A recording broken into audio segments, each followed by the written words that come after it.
Okay, let me go slideshow here. Slideshow. Okay, talking about limits, folks. Definition of limits. Okay, you can read, but the limit of a function, this is our preliminary definition. Suppose the function f is defined for all x near a, except possibly at a. So it's defined everywhere, our function is defined everywhere, but maybe not at a.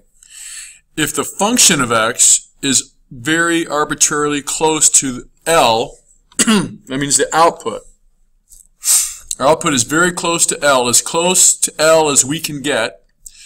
For all x values sufficiently close but not equal to a, we write, so basically as our input gets closer and closer to a but doesn't ever really become a, our output gets very, very, very, very, very, very close to L. And we say that the limit of f of x, the function of x, as x approaches a equals L. That's the value that we're approaching. Okay?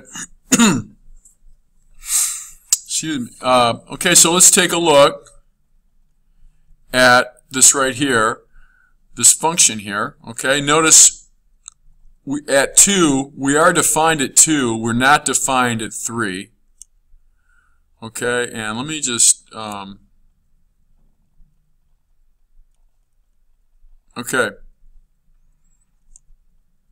Alright, as x approaches 1, as my x value approaches 1, what's my y value approach? And that is 2, from the left and from the right.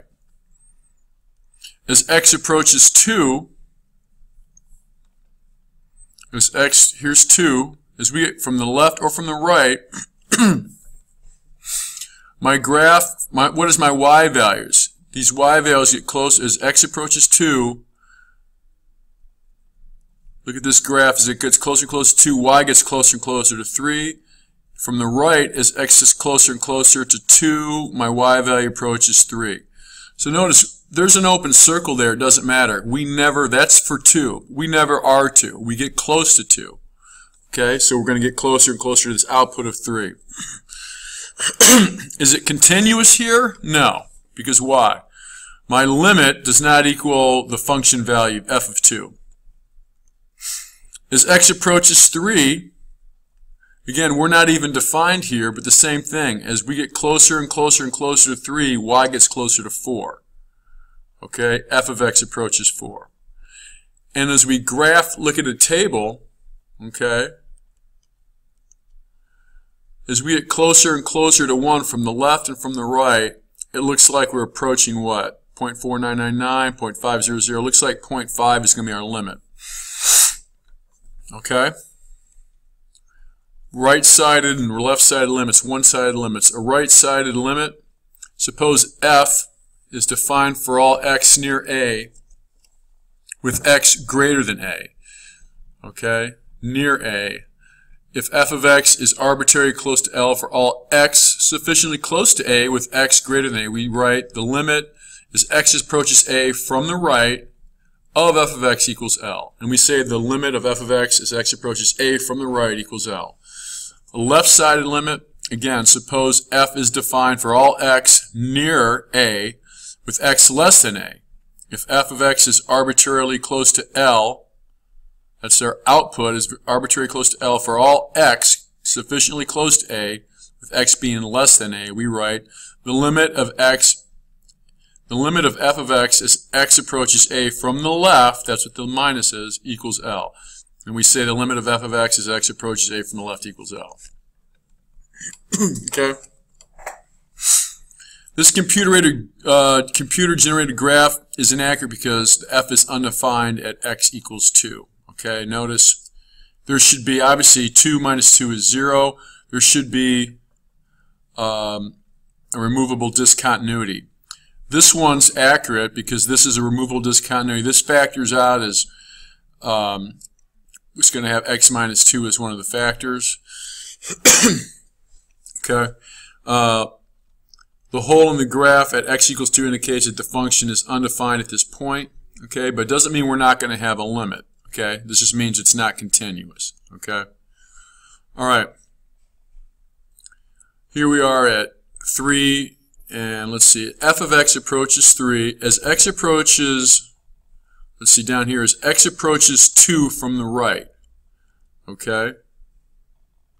So as x approaches 2 from the right, here's x, and notice we're getting closer to 2. Notice how here's x, it's going to move over. F of x approaches 3. Notice how this value, this comes down here to 3. See, you got some arrows here, I guess.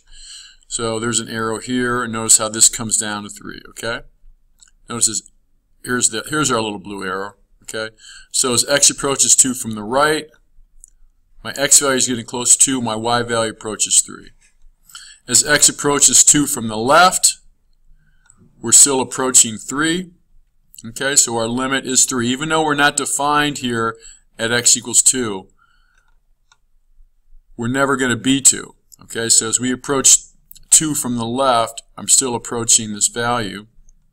Okay, and here we show this function, a table of values. As we approach 2 from the left, 1.999, 1.999, and so on. Notice how it's approaching 3. As we approach 2 from the right, it's approaching 3. Okay? The relationship between one-sided and two-sided limits, assume f is defined for all x near a except possibly at a. The limit f of x as x approaches a equals L if, and only if, the limit from the right equals the limit from the left. Okay? This is the limit of f of x as x approaches a from the right, needs to equal the limit of f of x as x approaches a from the left. That's what we had here in all these situations. Okay? Here's a case where this is where it's not the case. As x approaches 2 from the left, as we get closer and closer to 2, y gets closer and closer to 4. As x approaches 2 from the right, we're a constant here, it approaches 1. So I've got a one-sided limit here and here, but we don't have a limit. A limit does not exist at 2. We might incorrectly conclude that cosine 1 over x approaches -1 as x approaches 0. Okay, notice as we get closer, then it's going to oscillate, and we're going to go too far, and it changes sign right there. So the limit does not exist.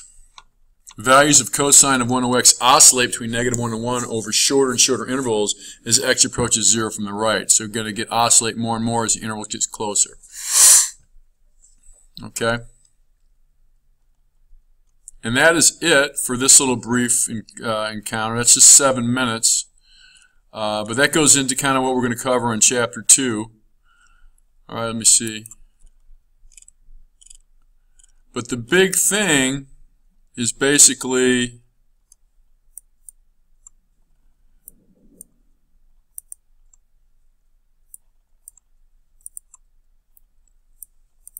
the big takeaway is this right here.